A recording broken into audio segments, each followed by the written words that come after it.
Good morning, y'all. Andrea here at VW Family Farm. It has been a long weekend and start to the week, and I have a not so good story to share with you guys. It's windy here again, if you can't tell, and I hope this wireless mic helps things. But this right here is Pyrenees, or as I call her, Jeff. She is our latest Jersey to calf. She is pretty poor looking. I'm just gonna be honest with you guys. I'm not gonna say jerseys are always thin, all the things. We went and bought her. She was bred with her first calf. And after she delivered her, if you remember, I forget if I posted anything here. That was about 5 weeks ago. The calf was small, but she's small. Jeff is small. So it was like a hard birth, I guess, because the calf didn't get up and nurse immediately. By the next morning, we discovered the calf was pretty lifeless. The calf was weak from the get-go. I wound up tube feeding it for a few days, and miraculously, she survived. It's a little A2 registered heifer, so pretty valuable little calf. Not that all life is not valuable, but when you're raising animals for profit, there are certainly some that you're like, okay, this is worth even like taking to the vet and money and all that. Like, sometimes you just have to decide if, say, an animal is going to cost $10,000 at the vet, is that animal, can you afford that financially to do that for that animal? This little girl is, like I said, she's pretty special. So we were willing to do whatever we needed to. Turns out we just tube fed her a few times, got her feet under her, and she took off, and she's been good. And that was 5 weeks ago until last Wednesday.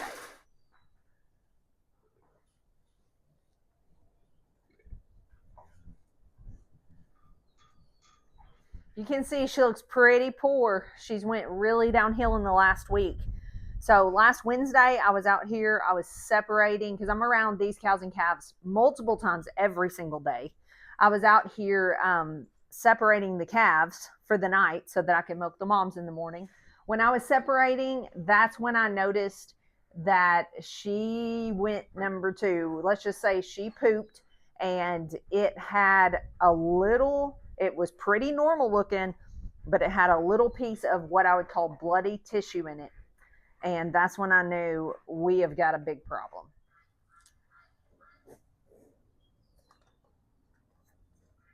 We've dealt with this problem before about this time of year in some of our animals. It's a pretty common problem, and I knew pretty quickly what it was. So I'll get into that, but what I did was I had some medicine on hand. As you encounter problems in livestock, you tend to gather up medications, and this is a medicine I did not want my milk cows anywhere near because I don't like giving medicine that can pass to the milk. But I knew, and the other 3 calves in this pen were acting a little bit puny as well. So I got the medicine. It's something you put in their water, got them separated for the night where the moms had no access to it, and put it in their drinking water.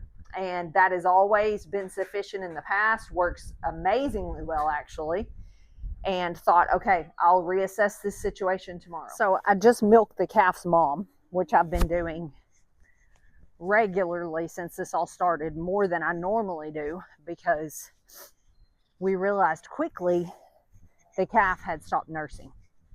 And so when that happened, she went downhill very quickly.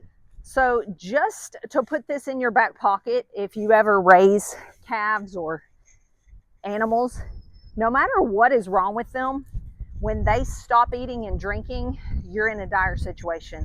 There's no more, let's try this, let's try to make them comfortable, let's give them this. You better figure it out, and you better figure it out fast. We wound up taking her to the vet like immediately when we realized that she was going downhill that quickly. And the first thing they did was tube feed her, and that is something, that's what I'm about to do right now. That's what I'm out here to do. So I'm milking the mom. That is something you need in your back pocket. You need to know how to do that and get comfortable with it, because there is times it's going to be necessary, and if you don't know how, your animals could die. So we brought the calf home, and I will tell you in just a bit what they told us they did and what we needed to do But one thing they said was you need to possibly tube feed it again. That was 3 days ago, and I'm still tube feeding it. You just have to take a case by case basis. You can see her down there. Her ears are down. She's still puny. We've been back in contact with the vet, gotten more meds, all the things. And I'm going to go over the meds that we used here in just a bit. But I milked the mom. This is a tube feeder. This is no tutorial. Let me tell you guys, this is not a tutorial on how to do this. I might film one of those. I'm just going to simply tell you what I'm doing, but this is not a comprehensive tutorial. Let's get busy.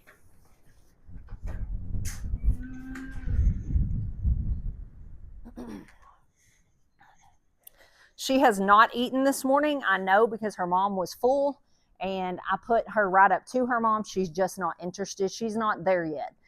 So we're going to tube feed her. First thing, I'm going to kind of talk you through this. But again, you need to do some more learning probably before you attempt this yourself. Normally, I would stand over them and like put their neck between my legs. You can see she's not really that interested in getting up. Also, she's covered in nasty poop. So I'm going to try to do this without that. First thing is we're going to put this in her mouth with her head in just a normal position. We don't want to jack her head way up in the air. That's going to increase our chances of going down the trachea, which we don't want to do. So we're just going to put her head in this normal position. I'm aiming for the left side of her throat. That's going to help me also get in the right position. And if you can stimulate them to swallow it, a lot of times they'll just swallow this. And this passes pretty easily.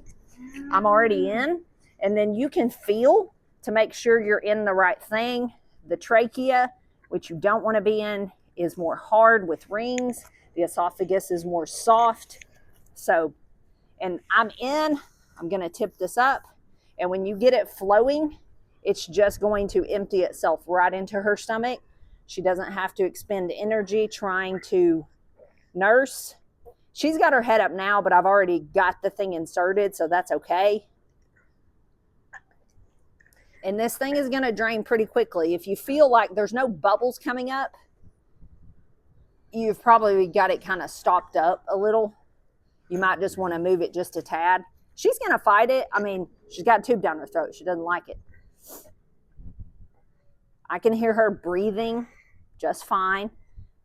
They may actually like stop breathing for a second because they're mad. They're grunting.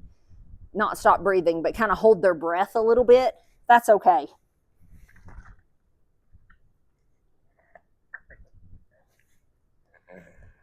She's grunting. But if they don't have nourishment, they're not going to make it. So this is a lot of times really necessary.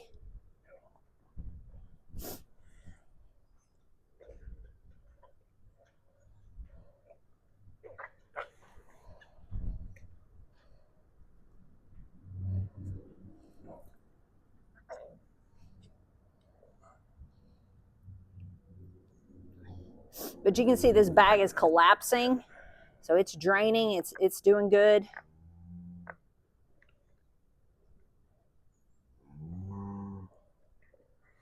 So I'm going to go over in just a minute the medicines we've given for my own records, as well as in case you encounter this.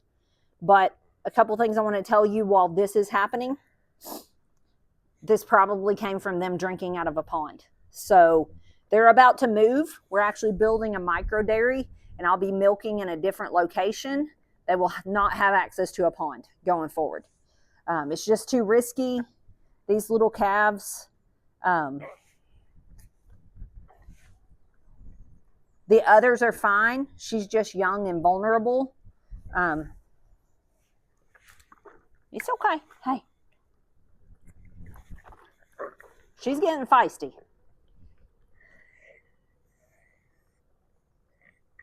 This is the feistiest she's been. That is actually a really good sign. You just got to kind of go with them. But anyway, the other calves are bigger. Obviously their immune systems can handle it better. They got puny, but nothing like this. She's just young and vulnerable. And so We're trying to transition away from ponds for all of our animals. It's just a breeding grounds. Safe ponds for fishing and things like that, not for animal drinking and animals getting in them and pooping and all the things. So that's where we are. Also want to mention, this remains to be seen how this turns out. So this is no success video by any means. I'm still working with her morning and night. So I'll keep you guys posted, but it's definitely looking better than it was. She stood last night for the first time in days. It's a really great sign. Letting this go ahead and empty all the way down.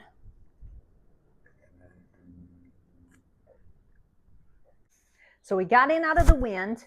The calf is out laying down. She's been fed. So once you tube feed like that, that was 2 quarts in that tube feeder. They're good for a while. Now at the vet, they fed her, and you're seeing my like medicine cabinet. This is my animal medicine area right in here. You got to have one of those if you're a farmer or homesteader or whatever the case may be. But once you tube feed, and at the vet, they tube fed her what's called Resorb.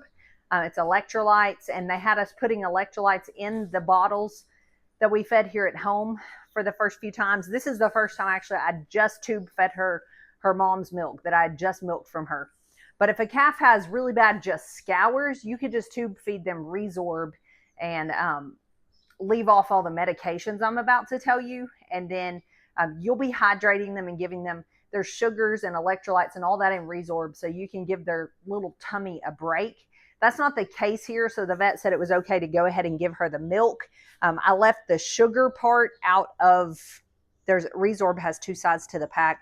I just gave her the electrolyte side because the milk had sugars in it as well. So first off, the calf has coccidiosis, and that is from coccidia being in its intestinal tract. Like I said, we have done some research and deduced that that is most likely from the pond, but nonetheless, it happens. It happens when it's this springtime of year and there's just wetness and it's a breeding ground for bacteria. They probably all have a touch of it. It's probably everywhere, but this little fragile thing just couldn't shake it. So I'm going to tell you guys what we did, what worked, what didn't work, and what you can do. And I want to remember this myself for the future. That medicine is called toltrazuril. Okay, say that 3 times fast. Toltrazuril. You can look that up. It's TOLTRAZURIL, I believe is how you spell it. Toltrazuril. They had us come get that. We have to do that for 8 days. She's little. So guys, again, this is based on weight. Don't follow these dosages for anything. But she's taking 1.5 milliliters or cc's of that for 8 days, once a day. Still struggling, still pooping a lot of blood, still not getting her energy back to nurse. So she's having a lot of diarrhea with blood in it. Which is totally normal with coccidia. And they said eventually this toltrazuril is helping her beat that, helping her fight that off. And then eventually that blood in her intestines will reabsorb into her body. But for now, not happening. So they had us go get another thing. This is called kaolin pectin. Okay, you can see it right there on the bottle.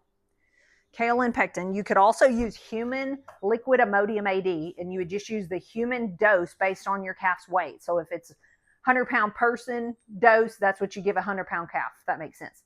This kaolin pectin is 30 to 60 cc's.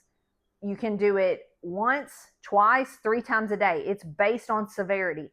Just like ammonium AD would do a person, you don't want to just say, do this for 8 days, because if it stops them up, and you just continue to give it, it's going to continue. You're going to have another problem. You're going to have them so backed up that now you got bloat and all kinds of things. So it's based on need. So we're doing that.